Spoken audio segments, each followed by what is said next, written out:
আগামী বছরের শুরুতে কার্যকর হবে অভিন্ন দেওয়ানি বিধি। জমি সম্পত্তি উত্তরাধিকার, বিবাহ বিচ্ছেদ এবং লিভ ইন সম্পর্কের আইনে বদল আসছে শীঘ্রই। সকল ধর্ম ও শ্রেণীর মানুষকে একই আইনে বাঁধতে তৈরি হয়েছে ইউসিসি। সম্পত্তির অধিকার, ছেলে এবং মেয়ের সমান অংশীদারিত্ব, পূর্ণাঙ্গ অংশীদার হবে দত্তক সন্তানও। প্রাথমিক পর্যায়ে বিজেপি শাসিত উত্তরাখণ্ডে বলবৎ করা হচ্ছে ইউসিসির নতুন বিধিমালা। জানুয়ারিতে ইউসিসি বলবৎ উত্তরাখণ্ডে, ঘোষণা মুখ্যমন্ত্রী পুষ্কর সিং ধামের। ইউসিসি বিধিমালার আরো বহু নতুনত্বের বিষয়ে জানতে চোখ রাখুন এই প্রতিবেদনে।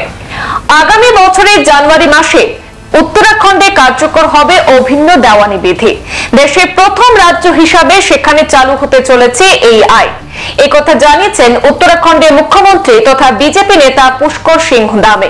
তিনি বলেন, অভিন্ন দেওয়ানি বিধি কার্যকর করার বিষয়ে আমাদের সরকার সমস্ত প্রস্তুতি নিয়েছে। চলতি বছরের ফেব্রুয়ারিতে উত্তরাখণ্ড বিধানসভার বিশেষ অধিবেশনে অভিন্ন দেওয়ানি বিধি অর্থাৎ ইউসিসি সংক্রান্ত বিল পাশ করেছিল ধামি সরকার। সেই প্রথম দেশের কোন রাজ্যের বিধানসভায় এই বিল পাশ হয়েছিল। এরপর রাষ্ট্রপতি দ্রৌপদী মুর্মু ওই বিলে অনুমোদন দেন। চলতি বছরের অক্টোবরে বিধানসভার ছাড়পত্র পাওয়ার পরে ওই আইন কার্যকরের গেজেট নোটিফিকেশন জারির খসড়া নির্দেশিকা তৈরি করে ধামি সরকার।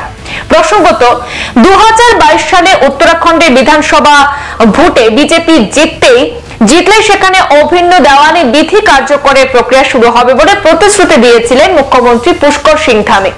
ভোটে জিতে ক্ষমতায় ফেরার পরে সেই প্রতিশ্রুতি রক্ষায় তৎপর হয়েছিলেন তিনি। উত্তরাখণ্ডে অভিন্ন দেওয়ানি বিধি কার্যকর করার আইনি প্রক্রিয়া খতিয়ে দেখতে সুপ্রিম কোর্টের অবসরপ্রাপ্ত বিচারপতি রঞ্জনা প্রকাশ দেশাইয়ের নেতৃত্বে কমিটি গড়ে সেই রাজ্যের সরকার।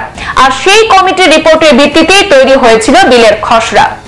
সব ধর্মের মানুষের জন্য বিবাহ বিচ্ছেদ, জমি সম্পত্তি এবং উত্তরাধিকার সংক্রান্ত এক এবং অভিন্ন আইন প্রচলনের কথা বলা হয়েছে অভিন্ন দেওয়ানি বিধিতে।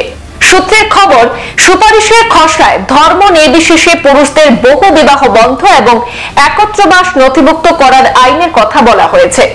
অভিন্ন দেওয়ানি বিধি অনুযায়ী যদি কোনো যুগল একত্রবাস বা লিভ ইন করতে চান তবে অবশ্যই পুলিশ বা জেলা আধিকারিকদের অনুমতি নিতে হবে। আর যদি তাদের বয়স 21 বছরের নিচে হয় তবে বাবা মায়ের সম্মতির প্রয়োজন। ধর্ম নির্বিশেষে মেয়েদের বিয়ের ন্যূনতম বয়স 18 এবং ছেলেদের ক্ষেত্রে 21 বছর করা হয়েছে।